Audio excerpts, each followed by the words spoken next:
If you could be a superhero, what would your superpower be? This is an important question, so think hard before you answer. Would you want to be able to fly? Would you want to be able to be invisible? Would you want to be able to control people's minds? Maybe you'd want to be indestructible. What if the answer could be all of the above? On the surface, our fascination with superheroes is probably a desire to be entertained and to escape the daily struggles of life. But on a far deeper level, maybe we are enamored with superheroes because of our innate human longing for rescue. Now, Jesus was not a superhero in the Marvel sense of the word, but when we read the Gospels, we find Jesus did possess miraculous abilities beyond that which are normal. He was able to heal the sick, cast out demons, and as a result, Jesus drew crowds and rumors spread about his power. In Mark, we read a story where Jesus is in a home and he's surrounded by people.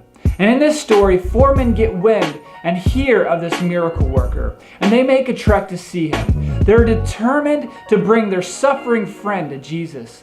But when they get there, they quickly encounter a large crowd of people.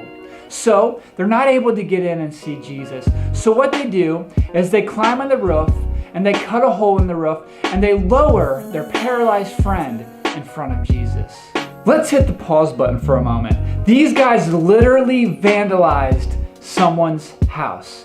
But thankfully, Jesus overlooked their destruction of the property and he said to the paralyzed man, "Son, your sins are forgiven." And then Jesus healed his legs. The crowds were in awe, but the religious leaders are questioning in their hearts, who can forgive sins but God? This story gives us a clue to who Jesus is. In this story, Jesus speaks and acts in the place of God without apologies. Jesus even produces evidence of his divine authority to forgive sins. In this story, Jesus is telling us he is God. Now, we may not be physically paralyzed like the man in this story, but on a personal level, we have all made mistakes. And some of us feel paralyzed by our shame, or fear, or inadequacies. Our legs may work fine, but our lives still feel broken because our deepest problem is always spiritual before it's physical. Jesus is not a superhero from a movie. He is real.